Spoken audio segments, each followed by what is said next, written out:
Hi, hello, and welcome to Rebel Unicorn Crafts. This week we're going to be exploring doing a painting using different mediums. For this one, I started with some Liquitex Soft Body, which is the one you're seeing now, and then I wanted to try to paint the same thing using craft paint to see kind of how I liked how it moved, what any differences there were going to be, and then I will actually move on to also painting this in watercolor. This is going to be less of a painting tutorial and more of an observational video about the differences between the paint and also some of the lessons that you can learn by doing multiple different mediums and kind of experimenting. As I said, the first painting I'm going to be demonstrating is going to be with craft paint. I'm going to be mainly using Anita's craft paint as well as Craft Smart paint. Anita's can be purchased from Hobby Lobby or online, and Craft Smart can be purchased from Michael's or online. I am personally working off of an acrylic paper, so it's a paper that's thicker and has kind of a canvasy texture to it and is made to actually hold paint on it. It's very thick, thicker than watercolor. So this is a picture that I took just out driving one day, and I just liked how bright and yellow the field was in kind of comparison to the nice blues and greens in the photo. So we're gonna go ahead and sketch that out really roughly. I like to also use tape as a boundary that will kind of give it a nice crisp line on the outside. And then for this, I want these to be more fluid and abstract, so I'm going to just start by color blocking in just all of the general colors. So that foreground one is kind of more of a muddy or kind of a dead grassy yellow color. There's some greens, there's a brighter yellow, and then there's a big blue sky with some big fluffy white clouds. So we'll block those in generally first. And with this craft paint, it moves so well. I mean, it's basically liquid, and I like to, when I'm similar to working with watercolor, I like to leave areas that I know are going to be bright white, and I like to make sure that I leave them that way so that I'm not having to build and build and build, because craft paint white especially, it takes a ton of layers for it to actually kind of come back up to the opacity of being a true white.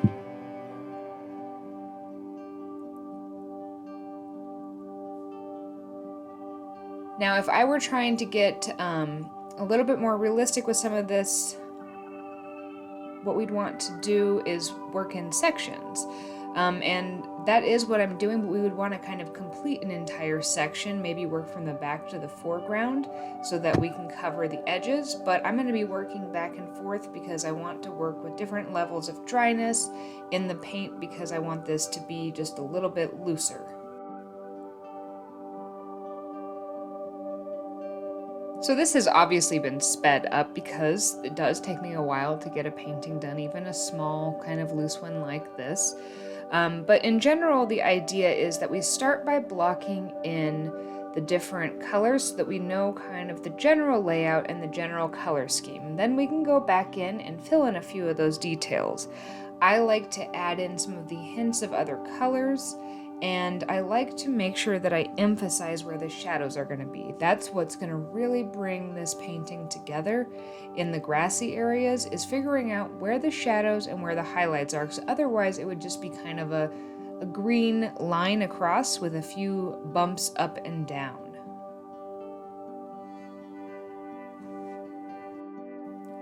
I've been really liking working with craft paint and painting with it because it forces me to loosen up a little bit. When I typically work with more of my fine art paints, my more traditional artist grade acrylic paints, it requires me, well, it doesn't require me to do anything, but my tendency is to really focus on small details even when I'm trying to be looser. But these craft paints, they dry even faster, and they move in such a way that I'm forced to kind of put a color on my brush, put it down, make a few brush strokes, and leave it. And that's my favorite types of painting. So I've been liking working with the craft paint because it's helping me to loosen my styles. When we saw that first painting I did, which is the soft body acrylic paint, that is by Liquitex.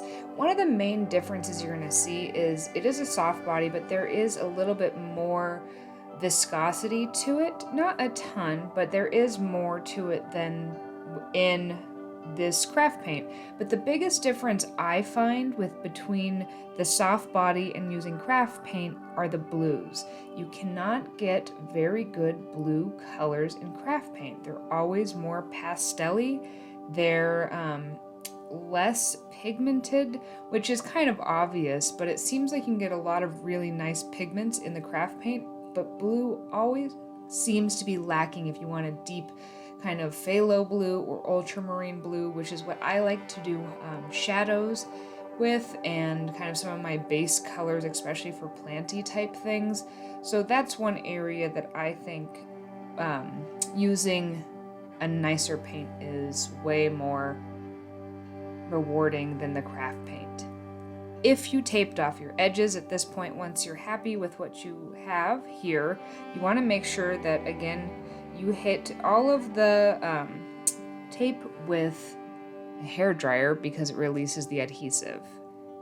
And I went over the lines a little bit. It definitely went under the paint as well as kind of outside, so I touched that up with a little bit of white paint and sign it. And in general, I actually really like how this turned out. I like how loose it is. I like that it's kind of more impressionistic.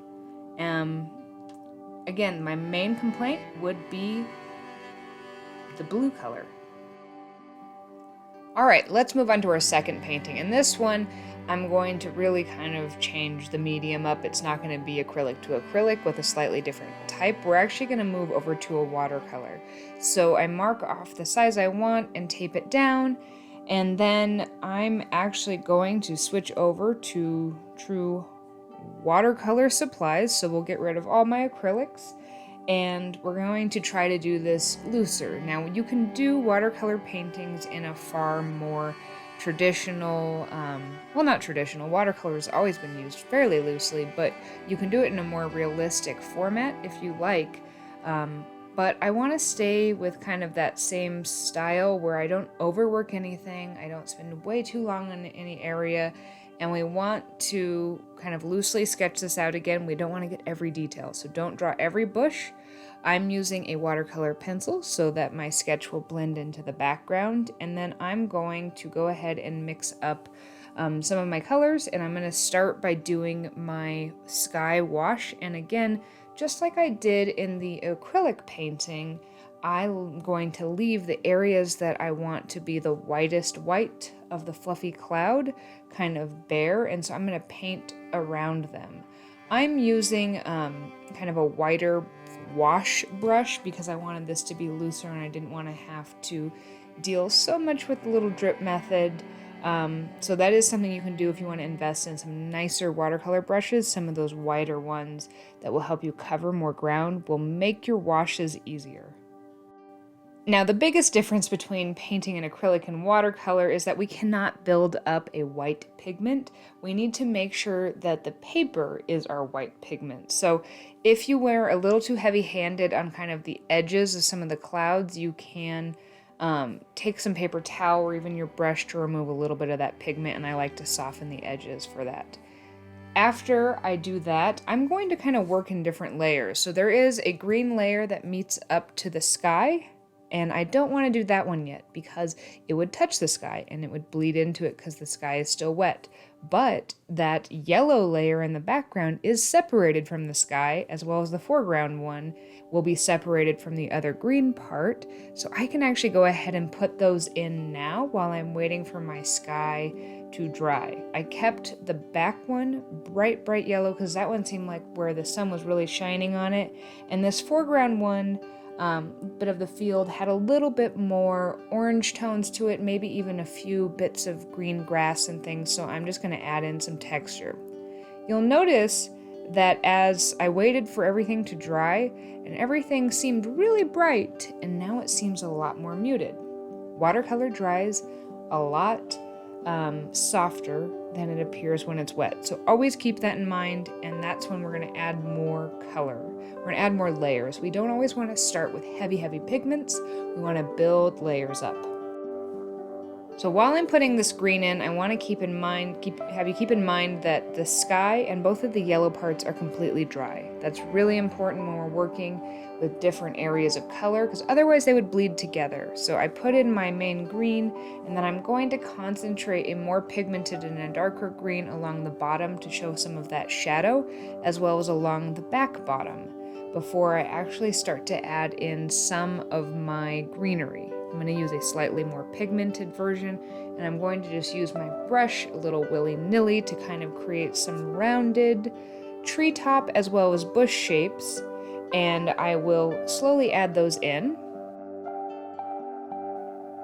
I think the key to remember about watercolors, you can always add more details. You can't take them out or paint over them, so you want to be patient. Wait for layers to dry. Wait to see if you like things or not. Now, when you are adding shadows to something like these trees, though, you don't want to be super patient. You want them to be mainly dry. You want the field underneath to be perfectly dry, and then you want the actual tree to be partially dry. That way you'll get a nice kind of shadow on the grass, and it will bleed in a little bit to the bottom of the tree.